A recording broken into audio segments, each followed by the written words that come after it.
Hello everyone, सभी साथियों को नमस्कार। दोस्तों, आप लोगों के लिए साइंस का एक और नया क्लास लेके आए, क्लास 4।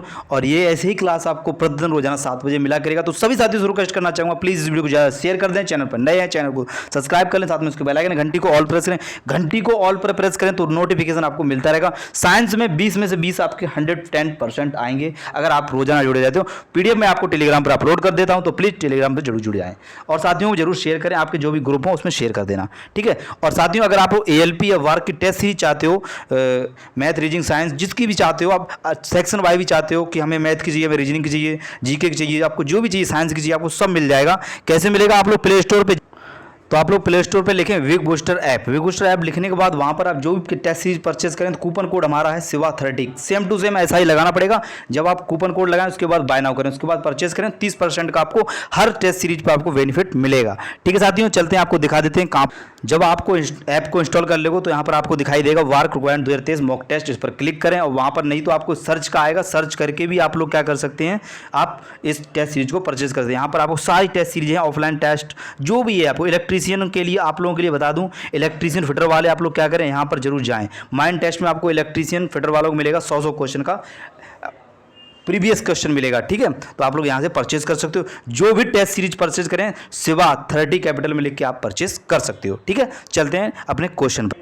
तो पहला क्वेश्चन आपकी स्क्रीन पर, तांबा सांद्र नाइट्रिक अम्ल में नाइट्रिक अम्ल के कुछ रूपों के साथ अभिक्रिया करके क्यूप्रिक नाइट्रेट और नाइट्रोजन डाइऑक्साइड बनाता है। तो Cu प्लस HNO3 को जब हम रिएक्शन करेंगे, Cu कोष्टक में NO3 का whole thrice 2 plus NO2 plus H2O, तो इसका हमें केमिकल रिएक्शन करना है। इसमें से नहीं, वो बताना है निम्नलिखित में से कौन सा संतुलित नहीं करता है। तो पहला वाला देखते हैं, पहला वाला हम देखते हैं Cu। तो Cu क्या है? Cu हमको मिल गया है। अब इसने लिखा है H, यानी हाइड्रोजन कितना है? हाइड्रोजन का 4 है। यहाँ पर देख सकते हो हाइड्रोजन 4 है, तो यहाँ पर कितना है? हाइड्रोजन 4 है।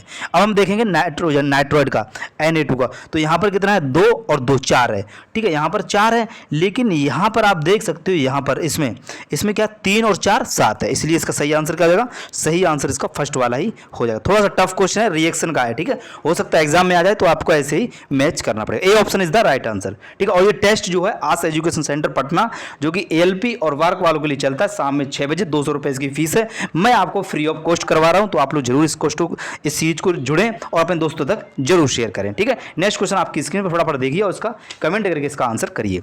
निम्न में कौन सा एक का उच्चतम क्वथनांक होता है? तो उच्चतम क्वथनांक जो होता है, सिर्फ याद रखना, हमेशा याद रखना, ये क्वेश्चन बार बार एग्जाम में पूछा जाता है, CH3COOH, यानी A answer is the right answer. कितने लोगों को मालूम था ये इसका सही? और यही क्या होता है, विनेगर का क्या होता है? विनेगर में पाया जाता है। कौन? CH3COOH, ये क्या इसमें विनेगर में ही पाया जाता है। और हाँ, अम्ल जो होता है ना, अम्ल का क्वथनांक कैसा होता है? उच्च होता है। अम्ल का क्वथनांक उच्च होता है, ये याद रखना। और आयनिक यौगिक, जो आयनिक यौगिक होता है ना, यौगिकों का क्वथनांक भी उच्च होता है। देखो, अम्ल का क्वथनांक उच्च होता है, यौगिक का क्वथनांक भी उच्च होता है। लिख लीजिए अपनी कॉपी में, नोट डाउन कर लीजिए, ठीक है।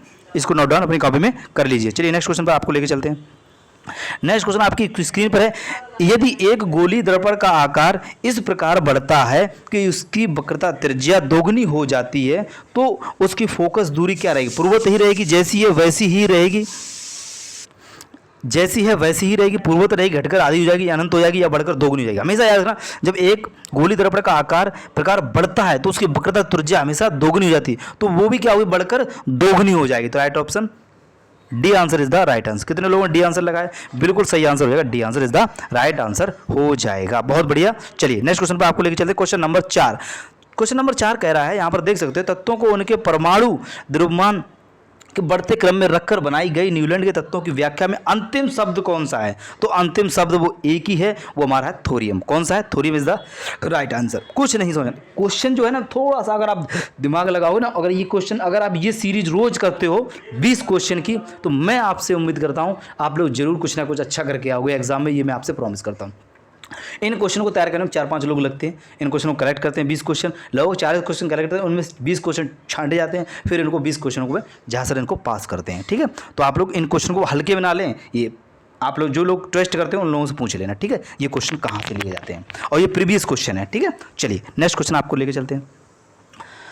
नेक्स्ट क्वेश्चन आपकी स्क्रीन पर ये रहा। एक मिनट थोड़ा सा मैं बता दूं, इसमें जो न्यूलैंड का अष्टक नियम था, पहला इनका क्या है, पहला तत्व क्या है, पहला तत्व अष्टक नियम को जो करता है, और उसमें 56 तत्व थे। न्यूलैंड के जो मतलब सारणी थी उसमें कितने तत्व थे, उसमें ज्ञात तत्व 56 थे, ये बात ध्यान रखना, ठीक है। और आखिरी तत्व थोरियम था, नियम मतलब नियम पहले का कौन सा, कैल्शियम तक।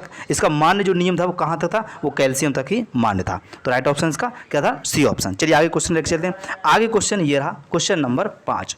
एड्स से कौन सी प्रणाली सबसे अधिक प्रभावित होती है, प्रतिरक्षा तंत्र या तंत्रिका तंत्र, दो में से कोई एक है। तो जल्दी से आप लोग कमेंट करिए फटाफट, इसका सही आंसर आप लोग क्या लगाते हो, प्रतिरक्षा तंत्र या तंत्रिका तंत्र। तो आप लोग इसका राइट आंसर लगाएंगे प्रतिरक्षा तंत्र, A answer is the right answer हो जाएगा। क्या, ए आंसर एकदम सही आंसर क्या हो जाएगा, फर्स्ट आंसर इसका सही आंसर हो जाएगा। बहुत बढ़िया, ए आंसर, ठीक है, कोई दिक्कत नहीं, कोई परेशानी नहीं। आगे हम लेके चलते हैं क्वेश्चन नंबर 6 पर। आधुनिक आवर्त सारणी के संबंध में निम्नलिखित कौन सा सही नहीं है। तो सोडियम, मैग्नीशियम और सल्फर आधुनिक आवर्त सारणी चौथे आवर्त के नहीं, यही इसका गलत हो जाएगा, बाकी हमारे सभी सही हो जाएंगे। इनमें 18 समूह और 7 आवर्त होते हैं, ये बात बहुत बढ़िया बात है। आधुनिक आवर्त में 18 समूह होते हैं, 7 आवर्त होते हैं, ठीक है, ये बात ध्यान रखना है। एक समूह में उपस्थित संयोजी इलेक्ट्रॉन की संख्या समान होती है, बिल्कुल बात सही है। और हाँ, समूह के नीचे की ओर बढ़ने पर कोषों की संख्या क्या है, बढ़ जाती है, ये बात आप ध्यान रखना है, ठीक है आप लोग। चलिए आगे देखते हैं। आगे है, यदि तार की लंबाई दोगुनी कर दी जाए और तार के अनुप्रस्थ काट का क्षेत्रफल आधा कर दिया जाए तो पदार्थ की प्रतिरोधकता पर क्या प्रभाव पड़ेगा, बताइए क्या प्रभाव पड़ेगा। तो उसकी हमेशा याद रखना, उस पर कोई प्रभाव नहीं, जैसी है वैसी ही रहेगी, जैसी है वैसी ही रहेगी। मतलब कि क्या, एक मिनट, मैंने कौन सा, अच्छा क्वेश्चन तो आ जाए, क्वेश्चन तो लगाया ही नहीं मैंने, स्क्रीन पर देख के बोल दिया।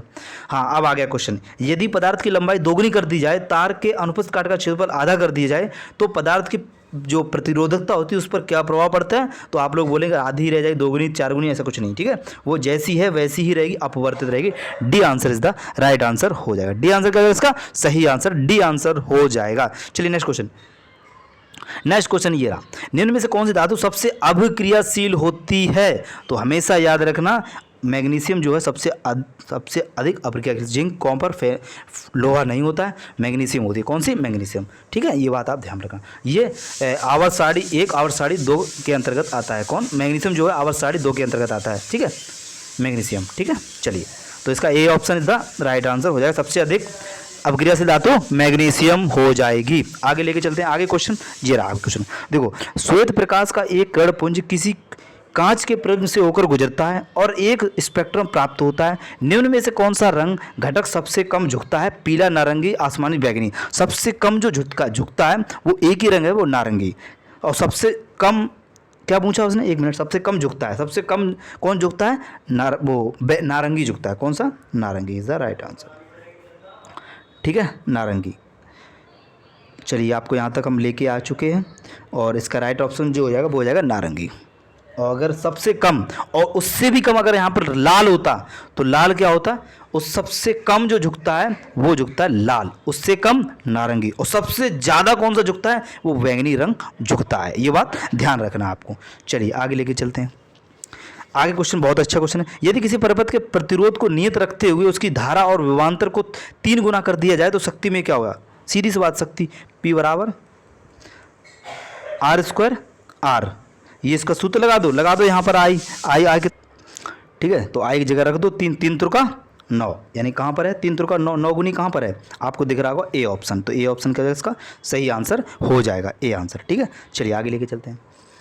आगे हमारा रोगाणु मुक्त पेयजल बनाने के लिए रसायन का प्रयोग करते हैं। किसका प्रयोग करते हैं, सीधी सी बात है, कैल्शियम क्लोराइड का प्रयोग करते हैं। कैल्शियम क्लोराइड CaOCl2 का प्रयोग करते हैं। कैल्शियम क्लोराइड CaOCl2 का प्रयोग करते हैं। CaOCl2 का प्रयोग करते हैं हम क्या, पेयजल पदार्थ के मुक्त करने के लिए, ठीक है, मुक्त पेयजल बनाने के लिए हम प्रयोग करते हैं। B answer is the right answer हो जाएगा। चलिए आगे को लगते हैं। आगे क्वेश्चन, यदि किसी वस्तु को 30 सेंटीमीटर फोकस दूरी वाले उत्तर दर्पण से 20 सेंटीमीटर दूरी पर रख दिया जाए तो प्रतिबिंब कहाँ पर बनेगा, कितनी दूरी पर बनेगा। तो देखते हैं इसका आप सॉल्यूशन अगर करें तो सॉल्यूशन भी कर सकते हैं, नहीं तो आप सूत्र लगा सकते हैं, वही वाला सूत्र है 1/v बराबर 1/u माइनस का 1/, एक मिनट इसका सूत्र मैं लिख दूं सही से, 1/f बराबर 1/v माइनस 1/u, ये है सही है। ये सूत्र लगा के आप लोग कर सकते हो। इसका राइट ऑप्शन हो जाएगा 12, प्लस में आएगा, वो भी माइनस में नहीं आएगा, ठीक है। C answer is the right answer हो जाएगा। वैसे जहाँ तक ये क्वेश्चन आपको देखने को मिल सकता है, ठीक है, तो इसको आप लिख लेना, सूत्र लगा के निकल आएगा, ठीक है। बस एलसीएम लेके हो जाएगा और कुछ नहीं है, ये सूत्र लेकर आना है। 4 ओम प्रतिरोध वाले एक चालक की कुंडली में 1 मिली एम्पियर की धारा प्रेरित होने पर कुंडली में प्रेरित विद्युत वाहक बल निम्नलिखित में से कितना होगा। तो हमें वो बताना कितना होगा। तो मिली एम्पियर का बात की है, तो मिली एम्पियर की बात की, तो मिली एम्पियर की अगर उसने बात की है तो हम क्या बोलेंगे सर, इसका हो जाएगा क्या, इसका हो जाएगा 4 मिली वोल्टेज। 4 मिली वोल्टेज कहाँ पर है, गुणा कर देंगे, हाँ गुणा ही कर देंगे और कुछ नहीं है, ठीक है। तो इसका गुणा कर देना, 4 × 1 4 मिली वोल्टेज में हो जाएगा। A answer is the right answer हो जाएगा। ए आंसर क्या हो जाएगा, इसका सही आंसर हो जाएगा। चलिए आगे लेके चलते हैं। आगे हमारा क्वेश्चन ये रहा, बारिश की बूंदों के माध्यम से सूर्य के प्रकाश के अपवर्तन के कारण एक इंद्रधनुष देखा जाता है, इसका अर्थ क्या है। बहुरंगी, अरे यार सीधी सी बात है, धूप बहुरंगी के कारण। ए आंसर क्या हो जाएगा, इसका 14 का सही आंसर हो जाएगा। किसके लिए, बहुरंगी के, और किसी के लिए नहीं होगा, ठीक है। चलिए आगे लेके चलते हैं। 15 नंबर क्वेश्चन क्या कह रहा है, यदि किसी द्रव्य का आवर्धन जो है 0.65 है तो उसका प्रतिबिंब की आकृति कैसी होगी। तो उसकी प्रतिबिंब जो आकृति होती है हमेशा याद रखना वास्तविक उल्टा और छोटा होती है। कैसी, वास्तविक उल्टा और छोटा होती है, ठीक है। और वास्तविक कब होती है, वास्तविक जो होती है कब, माइनस के लिए वास्तविक, और काल्पनिक का अगर हो तो प्लस होता है, तो माइनस के लिए वास्तविक होती है, ठीक है। चलिए तो इसका राइट ऑप्शन क्या हो जाएगा, D answer is the right answer हो जाएगा। 15 का डी आंसर। आगे लेके चलते हैं। आगे हमारा क्वेश्चन है, कार्बनिक यौगिक में आमतौर पर नहीं पाया जाता है। तो कार्बनिक जो यौगिक होते हैं उसमें कभी भी आयनिक बंध नहीं होता है, सह संयोजक बंध होता है, ये बात ध्यान रखना है, ठीक है। तो आयनिक बंध नहीं होता है, तो राइट ऑप्शन कौन सा हो जाएगा, B answer is the right answer हो जाएगा। और कार्बनिक यौगिक के उदाहरण देखो, रबड़ है, चीनी मिट्टी, अब्रक है, पोर्सिलिन है, हाइड्रोजन है, हाइड्रोकार्बन है, ये सभी क्या है, ये सभी के सभी हमारे कार्बन के अंतर्गत आते हैं। चलिए आगे देखते हैं। आगे हमारा क्वेश्चन नंबर 17, फेरस सल्फेट को गर्म करने के लिए किस ठोस उत्पाद का निर्माण करते हैं। तो फेरस किसका करेंगे, हम बोलेंगे फेरस ऑक्साइड का प्रयोग करेंगे। किसका करेंगे, फेरस ऑक्साइड का प्रयोग करेंगे। तो C answer is the right answer. Ferric sulphate को गर्म करने पर किस ठोस का उत्पाद करेंगे, फेरस ऑक्साइड का प्रयोग करेंगे। C answer is the right answer हो जाएगा। बहुत ही बढ़िया। चलिए आइए क्वेश्चन नंबर 18 में, मानव जैसे ही कुछ जीवों के हृदय में ऑक्सीजन रहित रक्त को ऑक्सीजन युक्त से पृथक क्यों रखा जाता है, अलग क्यों रखा जाता है, किस लिए रखा जाता है, शरीर के तापमान को स्थिर बनाए रखने में मदद करने के लिए उसको अलग रखा जाता है, इसलिए डी आंसर इसका सही आंसर हो जाएगा, ठीक है। 18 का D answer is the right answer हो जाएगा। आगे लेके चलते हैं क्वेश्चन नंबर 19, निम्नलिखित से कौन सा कथन गलत है वो हमें बताना है। कार्बन डाइऑक्साइड ऑक्सीजन की तुलना में पानी में अधिक घुलनशील हो, बिल्कुल बात सही है। पायरुवेट लैक्टिक एसिड में परिवर्तित हो जाता है, तो 3 कार्बन अणु हैं, तो बिल्कुल सही है। एल्वेओली की दीवारों में रक्त वाहिकाओं का एक व्यापक नेटवर्क होता है, तो बिल्कुल बात सही। श्वेत रक्त कणिकाओं में श्वसन वर्धक उपस्थित होता है, तो हम कहेंगे श्वेत रक्त कणिकाओं में श्वसन वर्धक उपस्थित होता है, किसमें, आरबीसी में होता है, तो इसलिए इसका सही आंसर क्या हो जाएगा, गलत पूछा है। ये वर्धक श्वसन वर्धक नहीं होता, यहाँ पर आरबीसी होता है। क्या होता है, यहाँ पर आरबीसी होता है, ठीक है, श्वसन वर्धक नहीं होता है, इसलिए इसका सही आंसर यही होगा, डी आंसर। गलत वाला पूछा गया था, डी आंसर इसका सही आंसर हो जाएगा। और ये क्वेश्चन आप लोग हमें कमेंट करके बताओ कि 20 नंबर का, एक क्षण चुंबक को नियत चुंबकीय क्षेत्र के रूप में प्रयोग करने से चुंबकीय क्षेत्र की दिशा किस तरह होती है। चुंबक की लंबाई के अविलंबवत होती है, चुंबक के उत्तर से दक्षिणी ध्रुव या दक्षिणी से उत्तरी ध्रुव, कैसा होता है, जो भी हो आप लोग हमें कमेंट करके बताना। ए या बी में से कोई एक है, 50-50 मैंने आपको बता दिया है, तो आप लोग हमें कमेंट करके इसका आंसर बताना है। और दोस्तों अगर आप ALP की और वार की टेस्ट सीरीज चाहते हो, टेस्ट सीरीज के लिए आप विग बूस्टर ऐप डाउनलोड कर लें। विग बूस्टर ऐप डाउनलोड करने के बाद वहाँ पर आप कैपिटल में SHIVA शिवा 30 लिख के आप लोग क्या कर सकते हो, वहाँ पे 30, ठीक है, कैपिटल में ही लिखना है, शिवा 30, SHIVA 30 मिल सटा के लिखना है। और वहाँ पर आप ये कूपन कोड लगा के आप 30% आप हमारी तरफ से पा सकते हो। तो जल्दी से आप लोग टेस्ट सीरीज को वाइन आउट कर सकते हैं। और इस वीडियो को शेयर करना। Thank you for watching. जय हिंद, जय भारत।